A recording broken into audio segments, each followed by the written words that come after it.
കേരള രാഷ്ട്രീയത്തിൽ നിറഞ്ഞു നിൽക്കുന്നത് അയ്യപ്പനാണ്, ശബരിമല.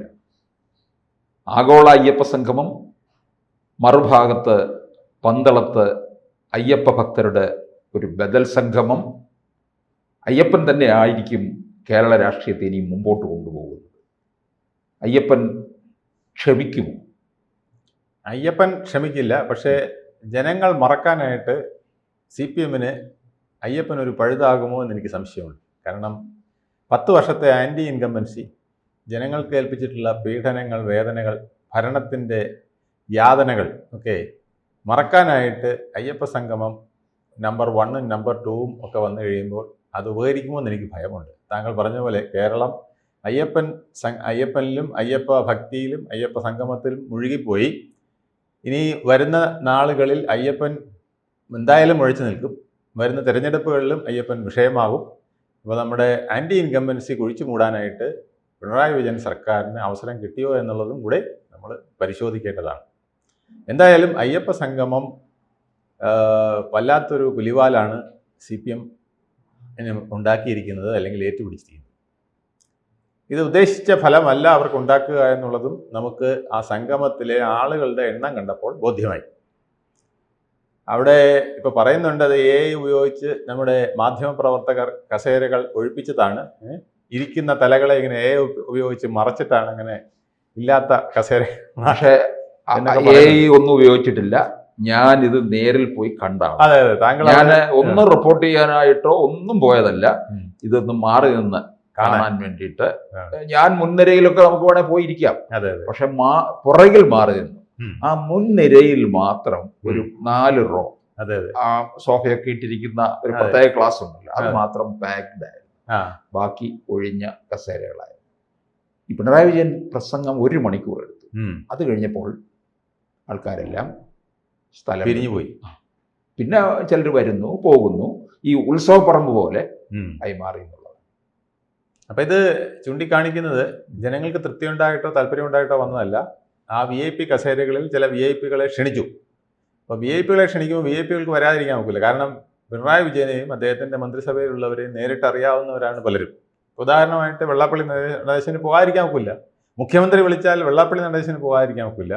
ഗോകുലം ഗോപാലിന് പോകാതിരിക്കാൻ നോക്കില്ല. മുഖ്യമന്ത്രി വിളിച്ചാൽ ഈവൻ സുകുമാരൻ നായർക്ക് പോലും പോകാൻ നോക്കില്ല. പ്രതികരിച്ച് സംഗീത് കുമാർ. അല്ല, അത് കാരണം സുകുമാരൻ നായർക്ക് ഒരു എക്സ്ക്യൂസ് ഉണ്ട്, എനിക്കിപ്പോൾ നല്ല സുഖമില്ല എന്നുള്ളത്. അതുകൊണ്ട് ഞാൻ എൻ്റെ പ്രതിനിധി അയക്കുന്നത് പറയാൻ അദ്ദേഹത്തിൻ്റെ ഒരു എക്സ്ക്യൂസ് ഉണ്ട്. അതുകൊണ്ട് അദ്ദേഹം നേരിട്ട് വന്നില്ലെങ്കിലും വന്നതായിട്ട് കണക്കാക്കും. സംഗീത് കുമാർ പിന്നെ അദ്ദേഹത്തിനെ റെപ്രസെന്റ് ചെയ്ത് പലയിടത്തും പോകുന്ന ആളുമാണ്. ഗവൺമെന്റിൽ ഏറ്റവും കൂടുതൽ NSSന് വേണ്ടിയിട്ട് സംസാരിക്കാൻ പോകുന്നത് സംഗീത് കുമാറാണ്. അപ്പോൾ തീർച്ചയായിട്ടും സംഗീത് കുമാർ പോയപ്പോൾ ആ ഒരു ഗ്യാപ്പ് അത് അടയ്ക്കാൻ സുകുമാരൻ നായർക്കും കഴിഞ്ഞിട്ടുണ്ട്. അപ്പോൾ ഇത്തരത്തിൽ താങ്കൾ പറഞ്ഞ പോലെ ഈ VIP റോ, അതായത് സെറ്റിയും സോഫയൊക്കെ ഇട്ടിരിക്കുന്ന ആ റോ കംപ്ലീറ്റ് ഈ സർക്കാരുമായിട്ട്, ഈ സർക്കാർ എന്നല്ല ഏത് സർക്കാരുമായിട്ടും രമ്യതയിൽ പോകാൻ താല്പര്യപ്പെടുന്ന കുറേ VIP-കളിവിടെ ഉണ്ട്. ഒന്നുകിൽ അവരുടെ നിക്ഷിപ്ത താല്പര്യങ്ങൾ, അല്ലെങ്കിൽ അവരുടെ സങ്കുച താല്പര്യങ്ങൾ, അല്ലെങ്കിൽ വെറുതെ എനിക്ക് എന്നും സർക്കാരിൻ്റെ ഒരു പ്രിയപുത്രനായിരിക്കണമെന്ന് താല്പര്യമുള്ള കുറേ പേരുണ്ട്. പിന്നെ കുറേ ഒഫീഷ്യൽസ്, അത്തരത്തിൽ റിട്ടയേർഡ് ഒഫീഷ്യൽസ്, ഇവർക്കൊക്കെ ഈ ഭരണത്തിൻ്റെ തണലിൽ ഇങ്ങനെ മരണം വരെ പോകണമെന്നും മരണം വരെ ഒക്കെങ്കിൽ ഒരു സ്റ്റേറ്റുകാരൻ്റെ അകമ്പടിയോ ശീതളച്ചായയോ അല്ലെങ്കിൽ കയറി പോകാനുള്ള സൗകര്യമൊക്കെ ഉണ്ടാവണമെന്നൊക്കെ ആഗ്രഹിക്കുന്ന ഒത്തിരി പേരുണ്ട്. കാരണം ഈ 30-35 വർഷം സ്റ്റേറ്റ് കാറൊക്കെ ഉപയോഗിച്ച് കഴിയുമ്പോൾ പിന്നെ ഇതില്ലെങ്കിൽ വലിയ വിഷമമാണ്. അത് പഴയ ചീഫ് സെക്രട്ടറിമാരോടൊക്കെ നമ്മൾ സംസാരിക്കുമ്പോൾ മനസ്സിലാവും ആ സ്റ്റേറ്റ് കാറിൻ്റെ വില. കാരണം എവിടെ ഈ ബോർഡ് കാണുമ്പോൾ തന്നെ ഈസി വാക്ക് ഓവർ അല്ലേ, നേരെ അങ്ങ് തള്ളി കയറി പോവാം. പിന്നെ സ്റ്റേറ്റ് കാറാകുമ്പോൾ ഡ്രൈവർക്കും വണ്ടിക്കും യാതൊരു നിയന്ത്രണവുമില്ല. എങ്ങനെ വേണോ ഒരു ലോഗ് ബുക്കിൽ എഴുതി വെച്ചാൽ മതി, അതെല്ലാം സർക്കാരിൻ്റെ ആവശ്യത്തിനാണെന്ന് എഴുതി വെച്ച് കഴിഞ്ഞാൽ എവിടെ വേണോ പോവാം. സ്വകാര്യമോ അല്ലെങ്കിൽ അതീവ രഹസ്യമോ ആയ കാര്യങ്ങൾക്ക് പോലും പിന്നെ ഈ സ്റ്റേറ്റ് കാറുകൾ എങ്ങനെ ഉപയോഗിക്കാം. അപ്പം അതൊക്കെ ലഭിക്കുന്ന കുറേ പേരാണ് അവിടെ കയറി ഫ്രണ്ട് റോയിൽ ഇരുന്നത്. പക്ഷെ സാധാരണ ഭക്തർ അല്ലെങ്കിൽ ഭക്തർക്ക് വേണ്ടി ഈ അയ്യപ്പൻ്റെ വികസന പദ്ധതികൾ സംസാരിക്കാനായിട്ട് ആരും ഇല്ലായിരുന്നു എന്നുള്ളതാണ് കഷ്ടം. അതാണ് താങ്കൾ കണ്ടതായി പറഞ്ഞത് അല്ലേ?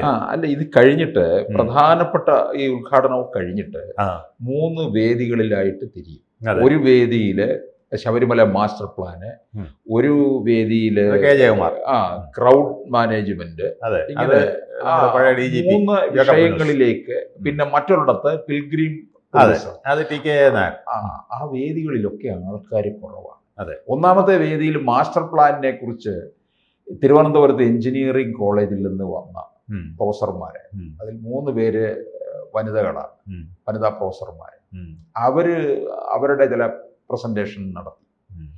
എനിക്ക് അതിൽ നിന്ന് മനസ്സിലായത് അവർ ശബരിമലയിൽ പോയിട്ടുള്ളതായിട്ട് എനിക്ക് അറിയില്ല. ചെറുപ്പത്തിൽ പോയിട്ടുണ്ടാവും, അന്നത്തെ ശബരിമലയല്ലല്ലോ ഇപ്പോൾ.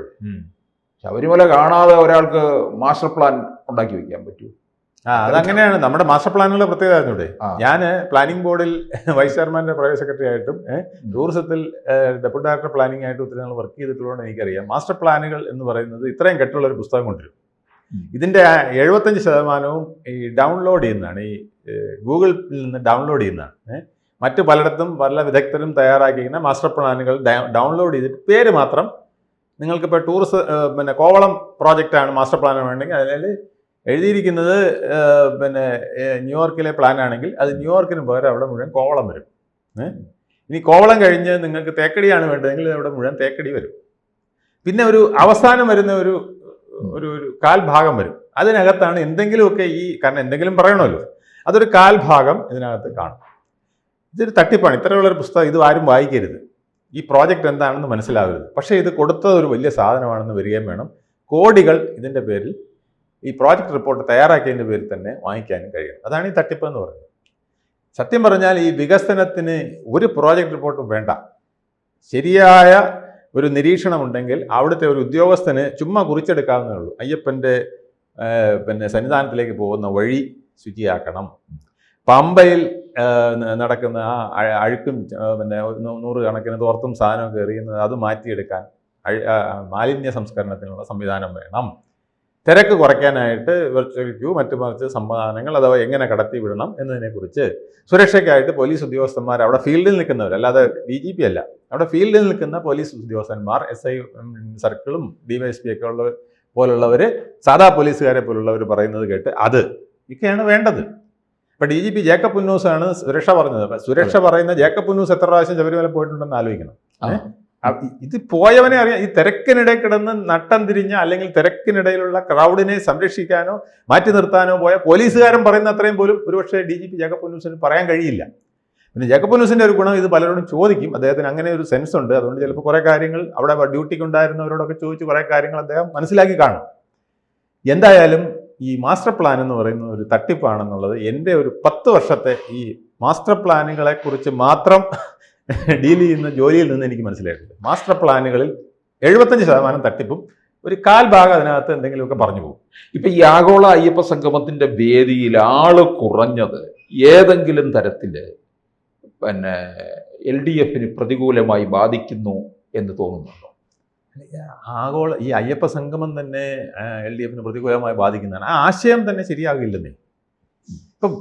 ഇപ്പൊ തന്നെ ഇവിടെ പറയുന്ന അയ്യപ്പ സംഗമമൊക്കെ നടത്തുന്നത് നല്ലതാണ്, പക്ഷെ അതിന് വേറെ പർപ്പസ് ആയിരിക്കണം. അതിന്റെ പർപ്പസ് തികച്ചും സാങ്ക്ടിറ്റിയോട് കൂടിയുള്ളതായിരിക്കണം. അതിൽ നിന്ന് പിന്നീട് ആ അയ്യപ്പ സംഗമം കഴിഞ്ഞാൽ അവർ ദർശനമൊക്കെ നടത്തി അത് പൂർണ്ണമായിട്ട് അവിടെ നിന്ന് തിരിച്ചിറങ്ങി വന്ന് ഒരു പരിവർത്തനത്തിന്റെ പാതയിൽ പോകുന്ന ഒരു സംഗതിയാണ് അവിടെ വേണ്ടത്. ഇപ്പൊ വികസനത്തിന് എന്തിനാണ് ഞാൻ ഇവിടെ 3500 പേര് ഇവർ വരുമെന്ന് പറഞ്ഞു. 3500 പേര് വന്ന് ഈ വികസനം സംസാരിക്കുകയാണെങ്കിൽ ഒരാൾക്ക് 1 മിനിറ്റ് ആയാൽ പോലും 3500 മിനിറ്റ് വേണം. അല്ല, 3500 മിനിറ്റ് എന്ന് പറഞ്ഞാൽ എത്ര മണിക്കൂറാണെന്ന് ഈ 3 തിരിഞ്ഞ് ചർച്ച ചെയ്തില്ലേ? അത് തിരുവനന്തപുരത്ത് വെച്ച് ഹോട്ടലിലൊക്കെ വെച്ച് നടത്തിയാൽ മതി. അയ്യോ, ഇത് ദർബാർ ഹാളിൽ നടത്താം, ഇല്ലെങ്കിൽ നമ്മുടെ VJT ഹാൾ, ഇപ്പോഴത്തെ അയ്യങ്കാളി നഗറിൽ ഒരു ഏകദിന ശില്പശാല പോലെ ഓരോ രംഗത്ത് നിന്നും പിന്നെ ഇതിൽ പ്രാവീണ്യം നേടിയവരെ കൊണ്ടുവരിക. പിന്നെ ശീതീകരിച്ചതൊക്കെ വേണമെന്നുണ്ടെങ്കിൽ മസ്കറ്റ് ഹോട്ടലിലെ സർക്കാരിന്റെ സ്ഥാപനത്തിൽ നടത്താം. എങ്കിൽ ഈ 7000 കോടിയും പിന്നെ അതിന് ബാക്കിയുള്ള ചെലവുകളും ഒന്നും ആവശ്യം വരില്ല. ഇപ്പൊ ഈ 7000 കോടിയും വേസ്റ്റായി, അവിടെ വന്നവരുടെ വണ്ടിക്കൂലിയും മറ്റു കാര്യങ്ങളും വേസ്റ്റായി. ഇത് ഉദ്ദേശിച്ച ഒരു ഫലവും ചെയ്തില്ല എന്നുള്ളതാണ് സത്യം. അല്ല, ഇതിനകത്ത് വേറൊരു ന്യായം അവർ പറയുന്നത്, ഇത് അവിടെ ആളെത്തിയില്ലെങ്കിലും പിണറായി വിജയന്റെ ലക്ഷ്യം പൂർത്തീകരിച്ചു. അല്ല, അത് സംശയമില്ല. ആ, അദ്ദേഹത്തിന്റെ പ്രസംഗത്തിൽ ഞാൻ ശ്രദ്ധിച്ചു 1 മണിക്കൂർ എന്തൊക്കെ കറക്റ്റ് ചെയ്യാനുണ്ടോ കറക്റ്റ് ചെയ്തത്. അതായത് സഖാക്കൾക്ക് നാളെ വീട്ടിൽ കയറി പറയാനുള്ള സാധനം അദ്ദേഹം ഉണ്ടാക്കി 1 മണിക്കൂർ പ്രസംഗിച്ചു. അത് സംശയമില്ല. അദ്ദേഹം അയ്യപ്പ സ്തുതി വരെ നടത്തി. അതെ, അതിൻ്റെതായ ഭഗവത്ഗീതയുടെ 12ാം അധ്യായത്തിലെ ഭക്തൻ ആരാണെന്ന് ഒരു അദ്ദേഹം പറഞ്ഞ് ഹരിവരാസനം ശബരിമലയിൽ കേൾക്കുന്നു. അത് പാടിയിരിക്കുന്നത് ജന്മം കൊണ്ട് ക്രൈസ്തവനായിട്ടുള്ള ദേവരാജൻ മാസ്റ്റർ ചിട്ടപ്പെടുത്തിയത് നിരീശ്വരവാദിയായിരുന്നു എന്നൊക്കെ. പിന്നെ അവിടെ വാവരുടെ ഇതുള്ളതുകൊണ്ട് കടയിലൂടെയാണ് നമ്മൾ പോകുന്നത്. അപ്പം മുസ്ലിമും അവിടെ ഉണ്ട്. ഞാൻ സംസാരിക്കുമ്പോൾ ഒരിക്കലും വാവരെ അവഗണിക്കാറില്ല. വാവരെ അവഗണിക്കാൻ കാരണം പിന്നെ ഇത് രണ്ടും വേണമല്ലോ. മുസ്ലിം വോട്ടും ഹിന്ദു വോട്ടും അവരുടെ നടയിൽ കൂടെ ഒന്നും അല്ല പോകുന്നത്. ഇല്ലല്ല, അത് വാവരെന്ന് പറയുന്നത് യഥാർത്ഥ മുസ്ലിമും അല്ല. അത് അയ്യപ്പന്റെ തന്നെ ഒരു പ്രതിരൂപമായിട്ടാണ് അത് സങ്കല്പത്തിൽ വന്നത്. എനിക്ക് തോന്നുന്നു അങ്ങനെയാണ് എരുമേലിൽ കൂടി എന്തെങ്കിലും ഒരു വാവര് സംഗമം. അല്ല, അതിപ്പോ ന്യൂനപക്ഷ സംഗമത്തിൽ വാവരെ വാവരെയല്ല, നല്ല ഒന്നാം തരം പിന്നെ ഹാജിയെ തന്നെ കൊണ്ടുവരും. വാവരേക്കാൾ വലിയ ഹാജി വരും അവിടെ. അപ്പൊ പിന്നെ ആ കുഴപ്പം കൂടെ അങ്ങ് പരിഹരിക്കപ്പെടുമല്ലോ. അപ്പൊ പഞ്ചായത്ത് തെരഞ്ഞെടുപ്പ് പോലെ അറിയാം ഇതിന്റെ പഞ്ചായത്ത്. ഇതാണ് താങ്കൾ പറഞ്ഞ ഒരു സത്യമാണ്. ഈ അയ്യപ്പ സംഗമത്തിൽ CPM ഉദ്ദേശിച്ചതും അതിന്റെ ഗുണം അവർക്ക് കിട്ടുകയും ചെയ്യും. അതായത് വേറൊന്നുമല്ല, ഓരോ വീട്ടിൽ കയറി ചോദിക്കുമ്പം നിങ്ങളല്ലേ അയ്യപ്പനെ നിഷേധിച്ചതെന്ന്. അയ്യോ അമ്മച്ചി അറിഞ്ഞില്ലേ, ഞങ്ങൾ അയ്യപ്പ സംഗമം നടത്തി അവിടെ വലിയ മാസ്റ്റർ പ്ലാൻ 1300 കോടിയുടെ പരിപാടി. 22 മുതൽ 27 വരെ 1ാം ഘട്ടം, 28 മുതൽ 33 വരെ 2ാം ഘട്ടം, 33 മുതൽ 38 വരെ 1938 വരെ 3ാം ഘട്ടവുമായി 2050 വരെയുള്ള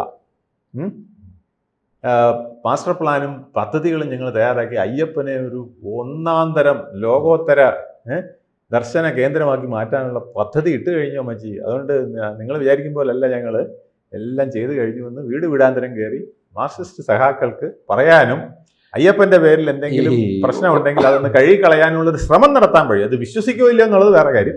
ഒരു ശ്രമം അത്തരത്തിൽ നടത്താൻ, അല്ലെങ്കിൽ ഇങ്ങോട്ട് നിങ്ങളൊക്കെ അല്ല അയ്യപ്പനെ ചീത്ത പറഞ്ഞതും അയ്യപ്പനെ അധിക്ഷേപിച്ചതും സ്ത്രീ അവിടെ കയറ്റിയെന്നൊക്കെ ചോദിക്കുമ്പം അത് പഴയ കഥ. ഇപ്പം ഞങ്ങളിതാ പുതിയ ഞങ്ങളുടെ മുഖ്യമന്ത്രി ഇതൊക്കെയാണ് ചെയ്തിരിക്കുന്നതെന്ന് പറയാനും പാർട്ടിയുടെ നയം ഇതാണെന്ന് പറയാനും അങ്ങനെ ഒരു തെറ്റിദ്ധരുത്തൽ നടന്നതായി ജനങ്ങളെ ധരിപ്പിക്കാനും തെറ്റിദ്ധരിപ്പിക്കാനോ ഒക്കെയുള്ള ഒരു അവസരമായിട്ട് ഇത് ഉപകരിക്കും. ഒരു കാര്യം കൂടെ അതിനോട് കൂട്ടിച്ചേർത്തോട്ടെ. അതായത് ഈ ആഗോള അയ്യപ്പ സംഗമത്തെ കുറിച്ച് രാഷ്ട്രപതി ഭവനിലും അറിഞ്ഞെന്നാണ് പറയുന്നത്. ഒരാൾ തമാശക്ക് പറഞ്ഞു. അവിടുന്ന് ഉടൻ തന്നെ സന്ദേശം വന്നിരിക്കുന്നു, രാഷ്ട്രപതി തുലാമാസ പൂജകൾക്ക് ശബരിമലയിൽ എത്തുന്നു എന്ന്. അല്ല, ഇത് ഈ പിന്നെ അവിടുത്തെ ആദിവാസി വിഭാഗങ്ങളും ഒക്കെ ഗോത്രവർഗ്ഗങ്ങളും ഒക്കെ കൂടെ ചേർന്നാണ് ഈ ഉത്സവം നടത്തുന്നതും അതിൻ്റെ ട്രഡീഷനും ഒക്കെ.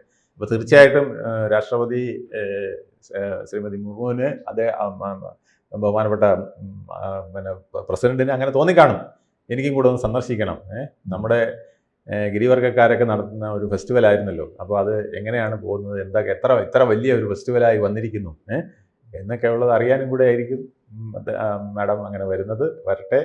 അങ്ങനെ ബഹുമാനപ്പെട്ട പ്രസിഡന്റ് വന്ന് നമ്മുടെ ശബരിമലയെ ഒന്നുകൂടെ ധന്യമാക്കട്ടെ. കൂടുതൽ വാർത്തകളും വിശേഷങ്ങളും നിങ്ങളിലേക്ക് എത്താൻ ABC മലയാളം സബ്സ്ക്രൈബ് ചെയ്യുക, ബെൽ ബട്ടണും അമർത്തുക.